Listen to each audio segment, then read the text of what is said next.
Hi guys, welcome back, and I think you're going to like this one. We have a result.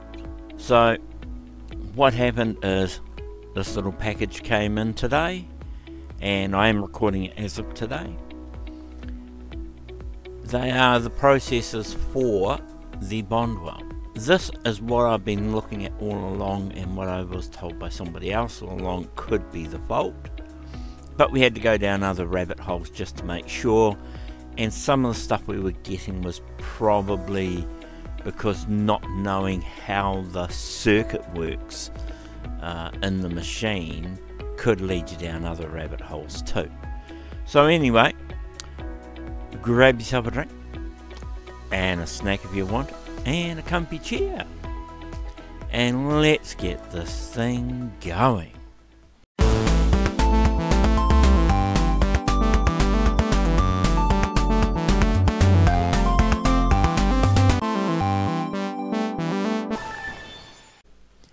Hi guys, so we're back with the bondwell16, and the chips, as I was saying earlier, have turned up. So what I'm going to do is, hopefully they're not fake, so I'm going to take out the existing chip here and bring that in a little bit more for you so you can see it. And I know it's this one because I put the mark on it, so I'm going to pop that out, and we're going to get out one of these other chips and put it in. Now I'm hoping this is what the fault is, and looking down the track, other than the two ROMs, which we can pop them back in and see if they work actually, if this fixes it, but I don't know those address lines.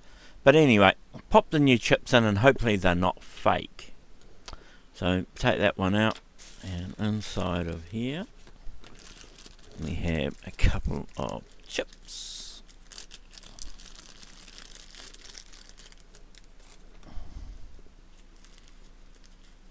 And at least they're on styrofoam, which is good. So at least the pins aren't going to get bent. I have to put my eyes on, guys. Hang on a sec. Alright, that's better. I can see what I'm doing now. Those go in there. They are probably pulls, I would say, because I didn't need to reset the pins. I didn't need to squeeze the pins in at all and reset them. So usually when they're brand new, you find they're splayed out and they don't fit the sockets. Whereas this was quite good, and it was only a fraction out, which means it was just a tight fit. So anyway, that's in there. We'll put this one away because we don't want to damage him, just in case I have a fault. Because all the Bondwells, the 12, the 14 and the 16, all run the same video chip. So that's why I got two, in case one was faulty, but also in case it got damaged, or if one of the other machines has a problem with its video processor, I have a spare. We got that there, the keyboard down the bottom here. So I have the keyboard here, I'll put it on my knee. And what we will do is power on and start up. Let's hope it starts. You'll see it on this bottom, on the bottom screen down here, because I have it camera on for that. So we'll turn her on.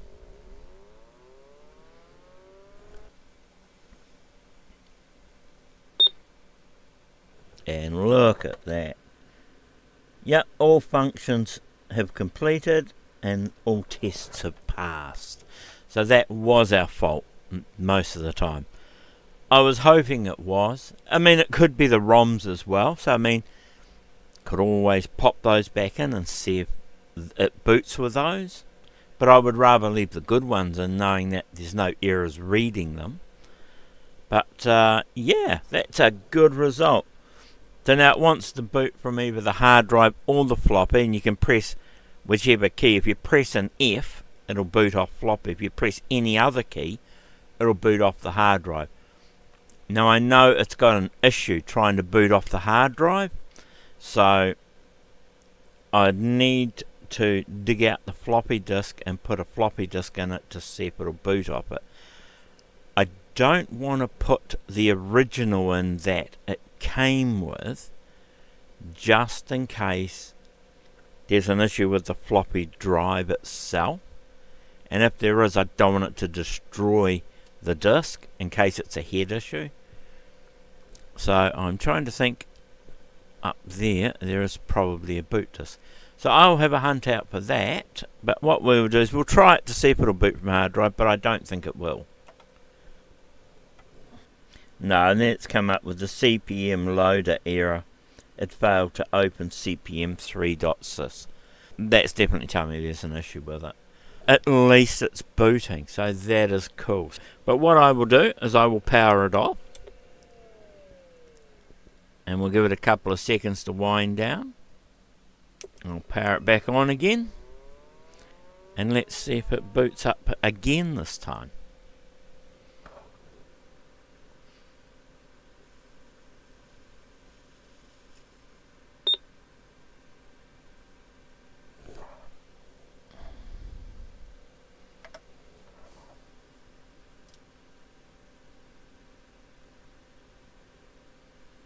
Yep, no, it comes up with that same hard drive there, but it boots up fine each time, so that's really, really good. It's telling us that I'm pretty sure the main board and the video side of this thing is working fine. Our other problem could be on the other side. It could be the hard drive or the controller, the MFM controller for the hard drive. It could be the top controller board, I don't know. That's something we're going to have a look at. So that's cool that we've gotten this far. So what I'll do is I'll dig out a boot disk and see if we can get this thing to start up off a floppy disk. Alright, so I'll be back shortly. Alright guys, so we do have a floppy and a hard drive error. I tried a boot disk I had, which was a copy I had made for the other K-Pro I had, and that's running CPM 3, and it had an error loading the disk. So there is an issue with the floppy, and we know there's an error with the hard drive as well. So what I thought I'd do is I'd take them back out of the case, and then what we can do is have a look at them. If the floppy has an error with one of the heads, which I'm picking it might be, then what I can do is I do have some other floppies up on the shelf, and I can pull those down and we can see if we can find one compatible with it. The ones out of the other Bondwells are out in the garage, and the way the weather is today, I don't really want to go out there. So I will see what I can do with what I have. I'm pretty sure I've got some double-sided drives up on the shelf that we can have a look at and see if we can get to run on this thing. But I just want to take them out and check these first, and I think that will be our next step. The hard drive could be stiction. I do know that these hard drives do fail after a while, and sometimes it could be just magnetically if they're not used often enough. Because your hard drives always read and write data back to the disks, they're always renewing the information on them. And if they're not used for a long period of time, they can actually start to forget, and the magnetic tracks get weak, and the machine has a problem trying to read them. That it's trying to boot CPM, I think, shows that part of the drive is alright. The other thing we could have is there could have been a bad tracks developed on one of the platters and it's not going to boot. But that's no good to us unless we can get the floppy working. And that's what I sort of think. We'll pull this out, we'll check the floppy. If need be, I've got some long floppy cables so we can have a floppy drive externally and try and get it working with this system. So that's another option we have. So I will do that. I'll just get all these out, put those in a container, and then we will have a look and see what we can find.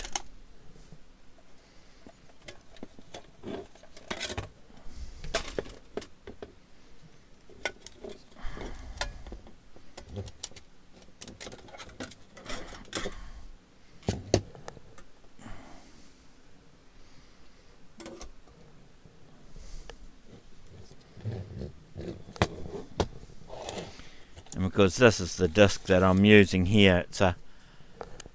It's actually a copy of a system disc, so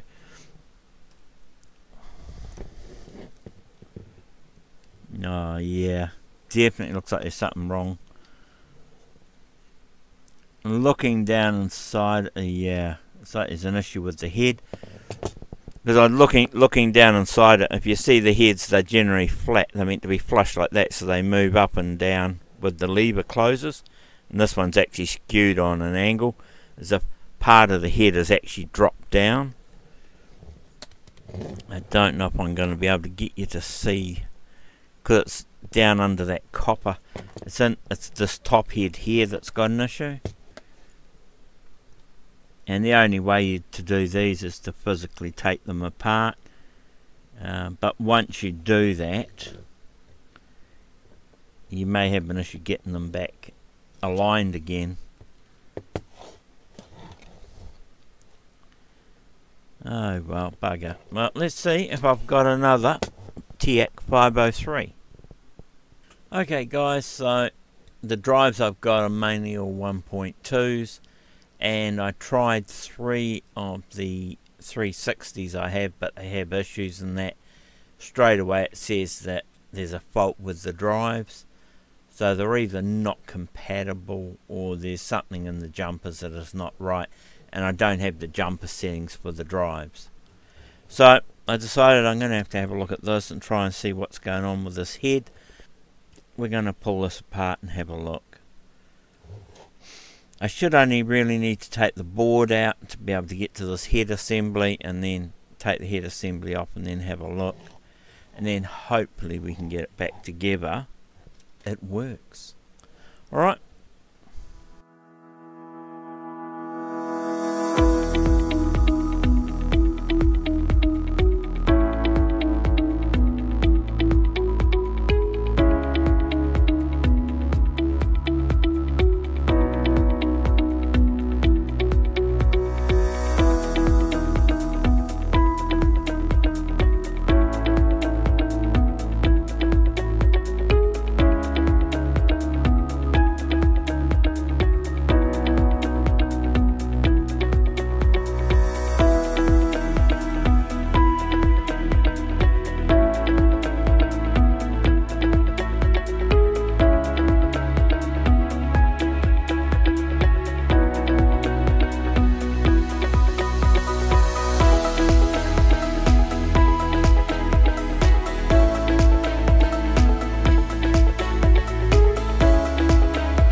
And as I was saying, it's bent on an angle. Instead of being flat, it's actually up on an angle on one side, and that'll be causing it not to read the heads properly. But it is quite dirty as well. I might give that a bit of a clean while we're here. And then what we'll do after this is then we'll try and see if we can get that head to actually bend a bit better. Looks like it's, yeah. The bottom one's stationary. This is the one that floats because it comes up and down. There's a lot of brown gunk on it, so which means it wouldn't have been reading very well. And that could also have been from with it sitting on the discs, the way it was bent too. It can actually have caused an issue.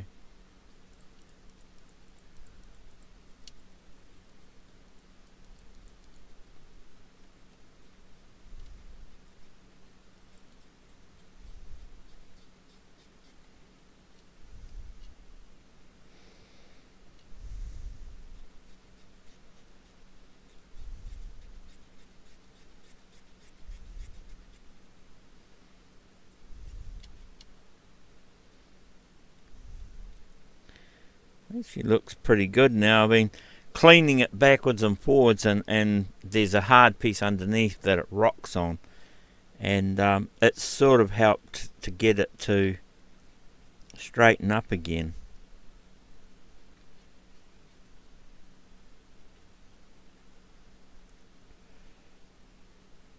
It's starting to look pretty good now. It's just cleaner than what it was.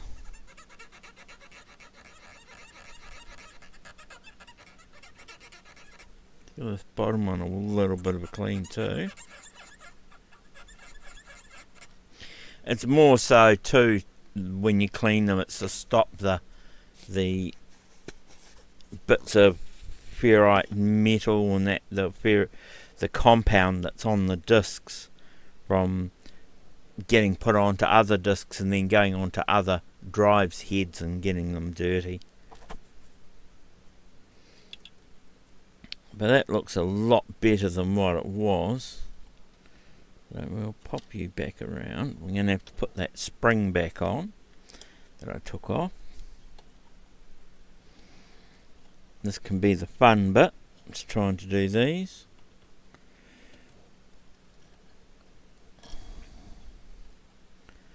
As it's trying to get through the hole to pick them up, to bring them up and over and clip them on. And that's what I say to you, these like suture pliers, I suppose you'd call them, but they actually have a set of jaws and they lock.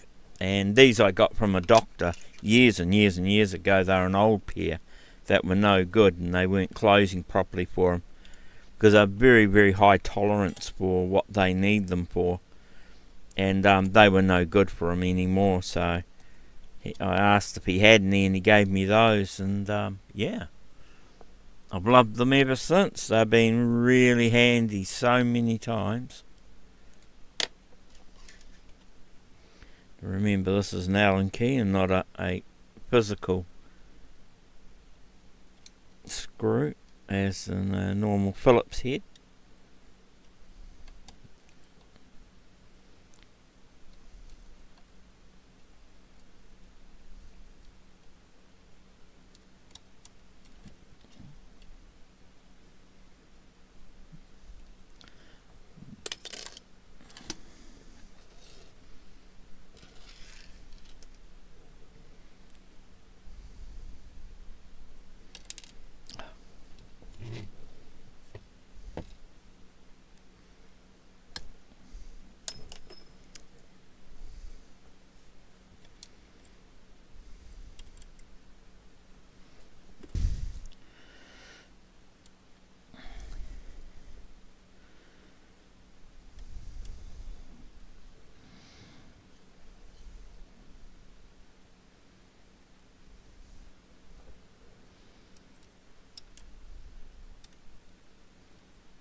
Now the other issue I'm going to have is, now because I took that off, is pop that back around. The head could be off, it might not be straight, so I'm going to have to try it until I can get it to read and get it in the right position. So it might be that it needs to go a fraction to the left or the right if it's not picking the tracks up quite right. But it shouldn't be too bad. I've got it fairly square.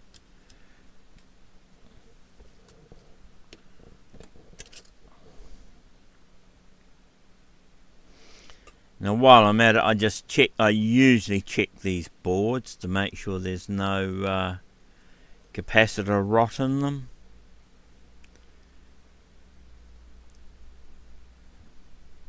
Looks like this one's had a diode replaced at some stage down here. There's quite a lot of flux on the board, like it's had a bit of work done. That may have been back into the factory for repair or something, because this board looks super clean. compared to the ones I've got up on the shelf there, this is super clean. But what I always do is just double check for it. It pays too, because if you're starting to get that in, then you need to look at the capacitors to see which ones they are, and if you've got it on one, do the lot. It's not worth mucking around just to do one, because you may find that it's going to come back to haunt you.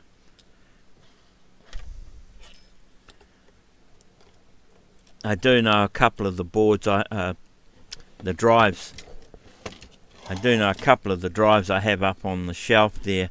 The boards have actually got some of the tracks are starting to look dark green, which means they have got a leak in them. Now I can't remember if I did those ones or they haven't been done yet. I'm not 100% sure. Now these two headers here, they are the lower and the upper head. So when you put them back on, usually the upper head will have a dot on it, which tells you, but they generally go with the connector holes for the locks facing up. So I generally put the bottom one on first. The later model ones, they did them as one solid block, so they were a little bit easier. But these early ones, because the drives could come in both single-sided and double-sided drives, they used to do that. So then if it only had a single-sided head, the top head was a blank head. It just had a an acrylic disc on it, which actually sat on your floppy, and it was the bottom head that read. And then when they did the top ones, they put the separate head in. Most of the machines had the hardware to do both sides. It's just that only one head was put in them. There was not that much of a cost savings by only putting half the circuitry in it, so they put them both in, but they only had one head. And I think there was a jumper on the or a track on the board that they had to disconnect or take a resistor out or something to make them double-sided instead of single. So it was an easy mod. And I think if you do look on the net, there's information on doing some of these drives from a single to a double. But that's if you want the true authenticity of these. A lot of people now don't worry about these, and they go to Go-Tex and things like that. But if you want to keep these authentic, then yeah, you need the real drives.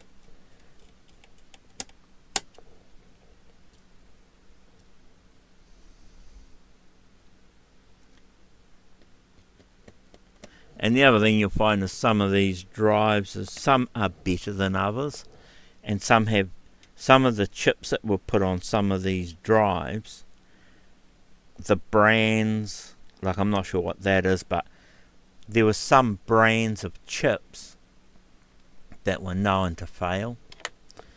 They were prone to failing, put it that way.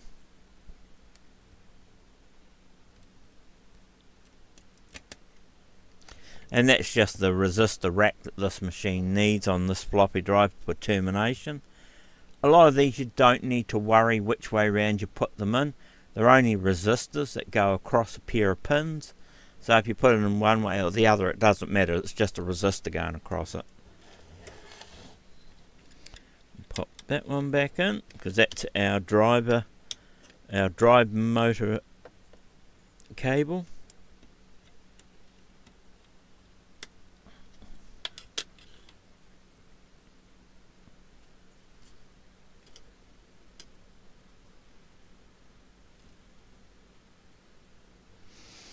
And yeah, the rest of that all looks fine, so I'll keep that close. No, that one close.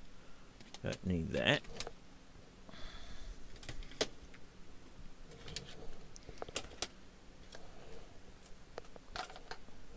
And what I'll do is I'll put this back on and see if this will read a disc now.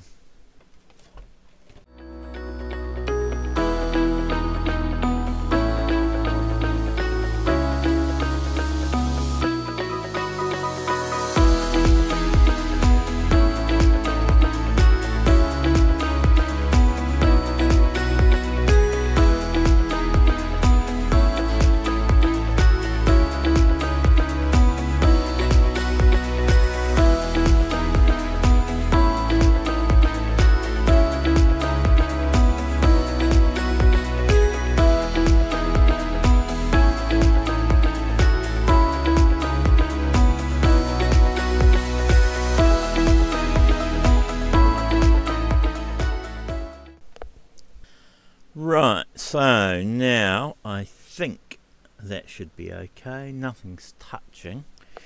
You've got to have the hard drive plugged in and the floppy that I know of, because it errors out if the hard drive's not here and it won't boot off the floppy drive. So we'll give it a try. I've just got the copied disk in there to see if it'll read it, or if it'll go anywhere near reading it.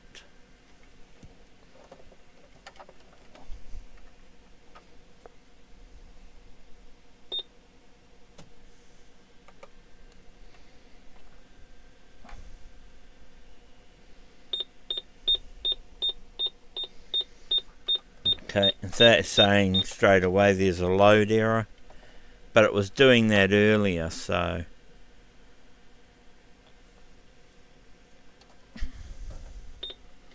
the head moves back and forwards. I might have to try a different disk. It could be that disk it doesn't like.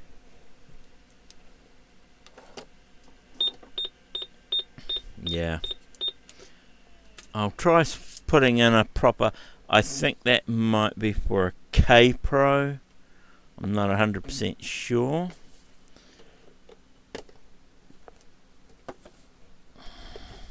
It should read them anyway, because they're all CPM3.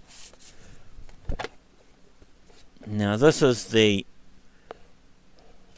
is the Bondwell CPM3 hard drive utility disk. So I'll pop this one in, and if it's going to read a disk, it should read that.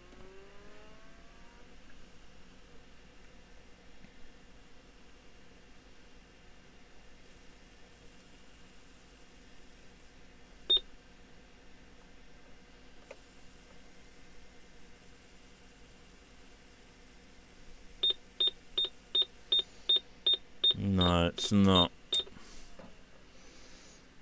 I wonder if there is more wrong with that drive than what I think there is.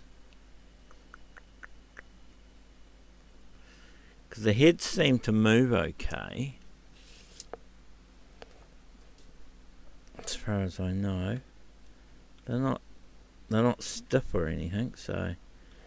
And I did clean them on one of our other videos. So whether there's an issue with the controller board, maybe, I don't know. The biggest problem I got is the power cables are so short on this, and the floppy drive cable is so short on it, it's really hard to do anything with. So I think I may have to hunt out some extension cables for the power and a longer floppy cable, because it's just making it really, really hard to do anything. I think that's going to be probably my next move. And then if that doesn't work, will be to dig out the floppy drives from the garage when the weather binds up.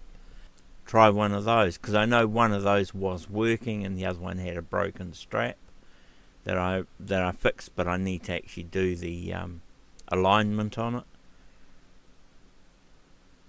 But yeah, this should do more than what it's done to start with. So I wonder if there is something else wrong on this board.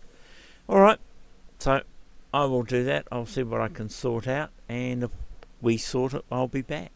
Well guys, I think that's about as far as I can go at this stage, and I have to put that back in the drive, the sleeve back in this floppy drive for now. I need to sort some more stuff out so I can try and find out what's going on here. But one nice thing is when this Bondwell came, it came with the hard disk doctor from the Bondwell version. So for CPM3, so that's an original copy of that, of the hard disk doctor. So that was really cool. And then when I was hunting through for my other discs with my K Pros and my other Bondwells, I then came across, and I remembered I had these two original Bondwell CPM3s. Now one is the CPM3 system utility, and the other one is other system tools. That was both of those, and so then I've also got me pt4 discs that I've had copies of made. I've got all those, so I have a 3 disc set now of the Bondwell discs. The other thing the 16s come with is a games disc. There's a pile of games on here, but while the 16's not booting on either the hard drive or the floppy, I can't really do anything.